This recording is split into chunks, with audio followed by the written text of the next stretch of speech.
near sideline, and that one is broken up by Julian Love. Now the all-time leader in passes broken up for Notre Dame.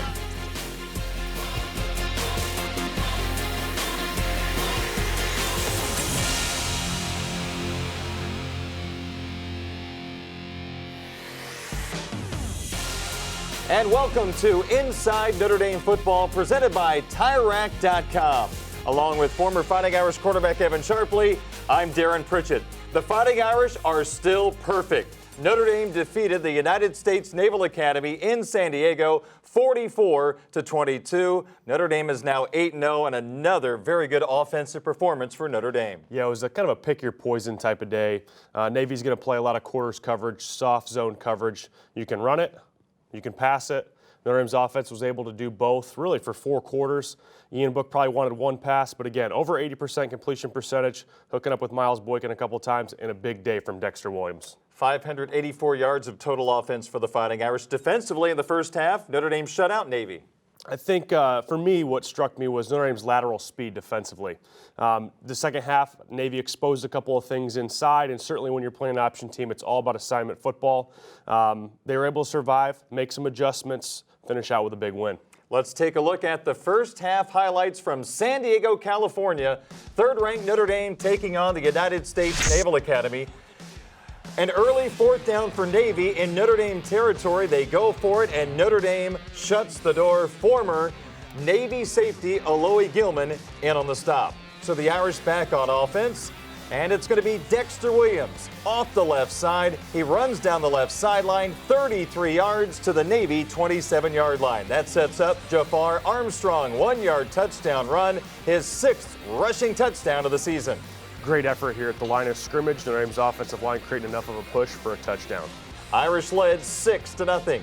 Ian Book had plenty of time to throw the football against Navy, and here he finds Chase Claypool. Look at the power of the Canadian wide receiver, carries tacklers for 18 yards.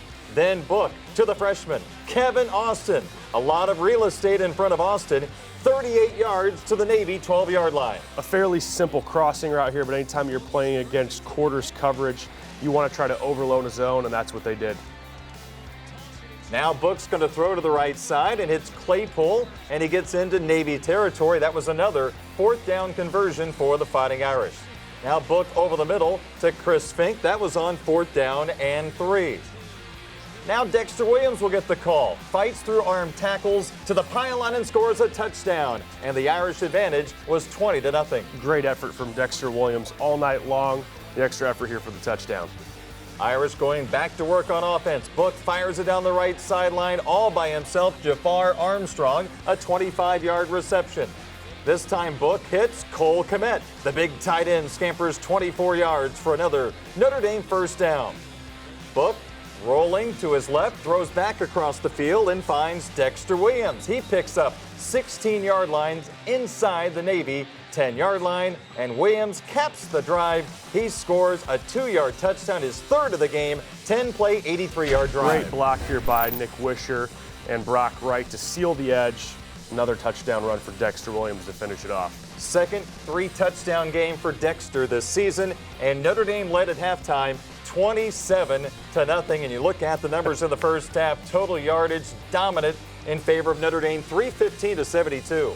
It doesn't get much better than that offensively. Great balance throughout, and anytime you pitch a shutout, you know you're doing things pretty well, especially against an option attack like Navy. Navy is known for picking up 4th downs. Notre Dame was 3 for 3 on 4th down in the first half. The halftime score, Notre Dame 27, Navy nothing. We'll take a look at the second half highlights coming up next on Inside Notre Dame Football. Inside Notre Dame Football is presented by TireRack.com and brought to you by Team Notre Dame partners, Coca-Cola, Under Armour, and Gatorade. Inside Notre Dame Football is also brought to you by Vivid Seats, Canon, Xfinity, Nissan, Notre Dame Federal Credit Union, and SiriusXM. And we're back on Inside Notre Dame Football. Evan Sharpley, Darren Pritchett with you. The Fighting Irish at halftime led Navy by a score of 27-0. Now let's take a look at the second half highlights. Navy got the first possession of the third quarter. And they got quite a spark from Malcolm Perry. He's going to take the handoff. Actually, the pitch and goes 58 yards down the left sideline. He broke a tackle early on and ends up getting to the Notre Dame 17-yard line. Zach Avey would get the call from 1 yard out, and he would score the touchdown. Navy on the board. They trailed 27-7. Typical Navy effort here. You know the midshipmen are always going to play hard for 4 quarters, come out strong to start the second half. So Avey scores the touchdown as he gets Navy on the board for the first time in the game. Now the Irish going to work on offense. It is Book to Boykin for 19 yards. This time Book was going to throw, nothing there, so he runs and he picks up 21 yards for another Fighting Irish first down. Jonathan Dorr would line up a 30-yard field goal. It was good, and it was 30-7 in favor of the Fighting Irish.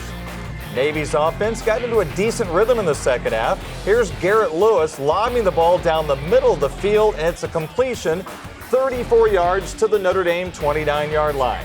Now Anthony Gargiulo spinning, getting down near the 1 yard line. A 22-yard gain, and Avey would score his second rushing touchdown of the quarter, and Navy closed to within 30-14.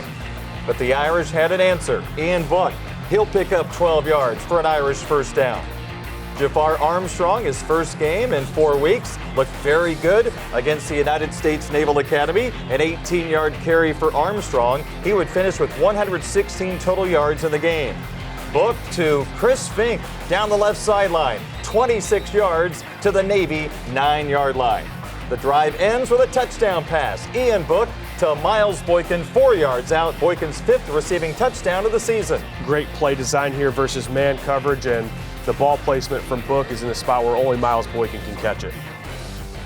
Ian Book and the Irish back in Navy territory, but on 3rd and 3, Book is intercepted by Jacob Springer. He returns the football 24 yards to the Notre Dame 39-yard line. Then it's Mike Martin up the middle, 33 yards for the Navy touchdown. The midshipmen decided to go for 2. They go to the air and they convert the 2 points. Notre Dame 37, Navy 22. Now in the 4th quarter, Ian Book hands it off to Dexter Williams. He'll pick up the first down. 169 yards of total offense for Williams in this game. Now Ian Book, as you can see, had plenty of time to throw the football. He's dancing all over the place. And finally, almost 8 seconds after the snap, he found Jafar Armstrong for 27 yards. Book then lobs the ball, far side, caught by Miles Boykin. 22 yards for the Notre Dame touchdown. Book's 13th passing touchdown of the year. Darren, it doesn't get much better than this. This ball placement, this throw on the back shoulder, taking advantage of Miles Boykin's size for a touchdown pass. Then icing on the cake, Jalen Elliott comes up with the interception, his 3rd of the year, returns it 21 yards. And Notre Dame would go on to beat the United States Naval Academy by a score of 44-22. And the Fighting Irish are now 8-0 for the first time since 2012 when they played for the national championship. Looking at the final stats, 584 yards of total offense for the Fighting Irish.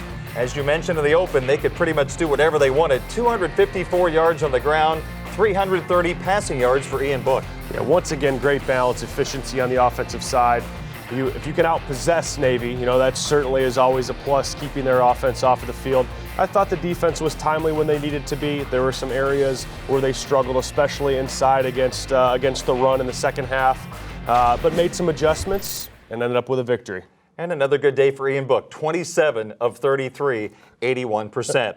Notre Dame wins 44-22 over Navy. Stick around, more Inside Notre Dame football still to come, presented by TireRack.com.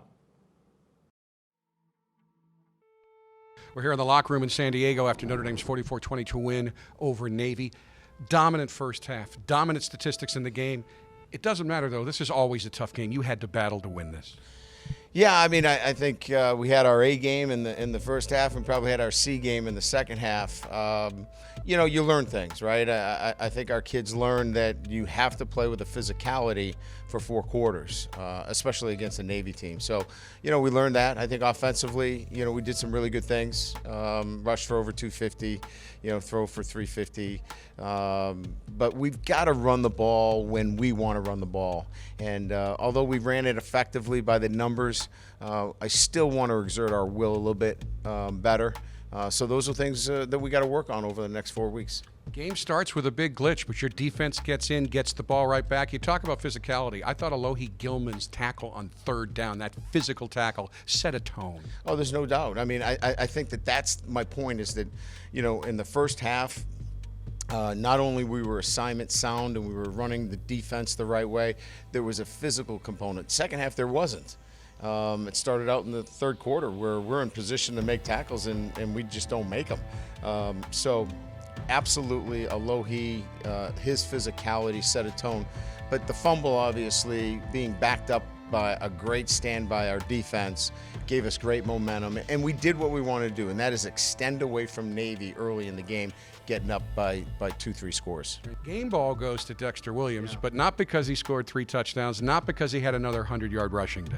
The desire to be a complete back. There are holes in his game coming into this year, and one of them was that he was not a complete back, catching the ball coming out of the backfield and pass protection. He has now addressed those things. He catches the ball coming out of the backfield very well, made some really good runs, and pass protection. He was outstanding today in all phases. He got the game ball. You were able to dominate, especially in that first half on defense, even though you lost Drew Tranquil early. Drew White comes in and does a heck of a job. Yeah, how about that story, right? Here's a kid who hasn't played any football for us, steps in when we lose arguably one of our best, if not our best defensive player in Drew Tranquil, and he does a great job for us. So good for him, good for Drew.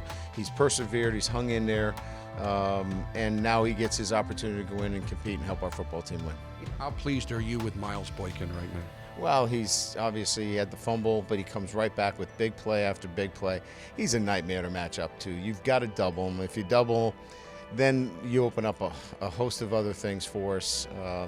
You got the tight ends to worry about. If you drop safeties down, which teams seem to want to drop safeties down and play our tight ends really close, but they're leaving Miles Boykin one-on-one. We kind of like that. It's human nature to remember mistakes. Ian Book, 1 interception, but another ridiculously good night, 81% pass completion percentage. He's the first guy since a guy named Russell Wilson to start his season with 5 straight 70+% in completion games, and Wilson's record is 6. Yeah, that's pretty good. And he can get better. There's some things that he left out there that he's going to get better. That's pretty exciting when your quarterback can get better and he's doing the things that he's doing right now. Such a tough matchup for you each and every year, a game you're expected to win, a game can be somewhat costly. What did you gain tonight? What did this team learn tonight? What steps forward did they take? Well, I think, you get a Jafar Armstrong back. You get Ian Book, who continues to progress. I think we punted once or twice in the 4th quarter only when we knew there needed to be a sense of urgency. I think our defense, in terms of attention to detail and those things, all are positive things going into the next week. You have to change your defensive structure to get ready for Navy. So I think our guys learned that if they pay attention to detail and follow the plan, they can play against anybody. And welcome back to Inside Notre Dame Football, along with former Irish quarterback Evan Sharpley. I'm Darren Pritchett. A very quiet weekend in the AP Top 10, although there was a pretty good cocktail party down in Jacksonville with Florida and Georgia squaring off. But let's go ahead and take a look at some of the top 10 scores from around college football. Number 1, Alabama, idle. They get set to take on number 4, LSU in Baton Rouge next Saturday. But Clemson, very impressive against a future Notre Dame opponent, hammering Florida State in Tallahassee 59-10. Pretty impressive. Dabo Swinney's doing a great job with the Clemson Tigers. They continue to roll. Michigan was idle. Texas ended up losing to Oklahoma State 38-35, so a loss for the Longhorns in Stillwater. That pretty much knocks them out of the college football playoff conversation. Georgia beats Florida today 36-17, so Florida now has 2 losses. They're gone. So now Oklahoma kind of sneaks up a little bit. They're 7-1. They hammered Kansas State today 51-14 in Central Florida. They've won 20 consecutive games. They're 7-0, but they're not going to get a chance for the playoff. They had a bye this week. So now we await the first college football playoff rankings to come out on Tuesday. And Evan, it seems pretty simple. If Notre Dame wins their next 4 games, they're going to be in the college football playoff. Northwestern's playing better. Florida State's struggling. USC's a little hit and miss. They lost to Arizona State. So your thoughts on the 4 games coming up and what lies ahead for this Fighting Irish football team? Well, nothing's ever easy in college football. That's for certain. And, Notre Dame's schedule here, they're going to play in Chicago. They're going to be back at home. They're going to travel the East Coast to the West Coast. But their own destiny right now is in their hands. So I think that's what's great. That's what you want. And if they win out, I have no doubt that they're going to be one of the Final 4 that are going to be in the college football playoff. They'll take on Northwestern next Saturday in Evanston. The Wildcats have been a little hit and miss this year, but all of a sudden they've won 4 in a row. They're 5-3. They beat Wisconsin 31-17. It actually found a running game. They've actually played left-handed most of the year. They've been one-dimensional. They couldn't run the football, but they found a little more balance today. But Clayton Thorson, a veteran quarterback, it's not going to be easy in Evanston. You just have that feeling. Yeah, and anytime Notre Dame wins, the target on their back is going to continue to get bigger and bigger and bigger. But Northwestern right now is also looking at potentially playing for a Big Ten championship. So their focus might be somewhere else. Certainly playing spoiler is going to be the theme this week. So Notre Dame's got to prepare like they have. I think that they've set themselves up to have a really good November, and I think it's about time. Welcome back to Inside Notre Dame Football. Evan, let's take a look at an Irish run play from the first quarter. Notre Dame has the ball 1st and 10 from their own 40. Quarters coverage from Navy here. It's a good run box for Notre Dame. In a perfect scenario, Sam Musfer is going to be able to scrape block and work up to the second level. He's not able to unhinge from the naval defender. Dexter Williams sees 2 guys at the second level and then gets his eyes outside. Liam Eichenberg does an awesome job of steering his defender back inside, creating enough space for Dexter Williams to move side to side and then get north and south. And certainly his athleticism was on display. Miles Boykin here with a great effort block, extending the run a little bit more. Big night for Dexter Williams and the Irish rushing attack. Stick around, more Inside Notre Dame Football is still to come.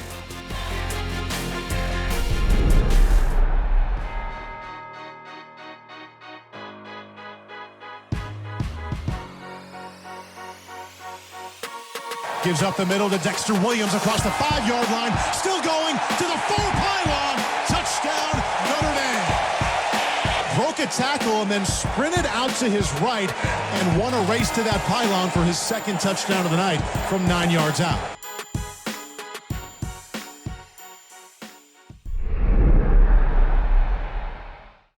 It's time for the TireRack.com question of the week.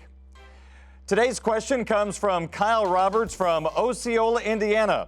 Coach Kelly, what are your concerns about having so many road games to end the season?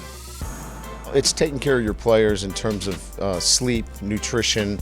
Travel can get your team tired. And so we're taking all the precautions necessary to make sure that our guys are well rested as we push through this last month of the season. 4 games left in the regular season. What do you want to see from this team in November? Physically, it's going to be a dominating offensive and defensive line. And then from the mental side, it's a championship mindset. I mean, they're so close. And it's going to take a really strong November. But, I mean, if they go out and get it, they control their own destiny and could, put a cap on a very special season. Fighting Irish over the United States Naval Academy, 44-22 in San Diego. The Irish are now 8-0. For Evan Sharpley, I'm Darren Pritchett. Thanks for joining us on Inside Notre Dame Football, presented by TireRack.com. Inside Notre Dame Football is presented by TireRack.com and brought to you by Team Notre Dame partners, Coca-Cola, Under Armour, and Gatorade. Inside Notre Dame Football is also brought to you by Vivid Seats, Canon, Xfinity, Nissan, Notre Dame Federal Credit Union, and SiriusXM.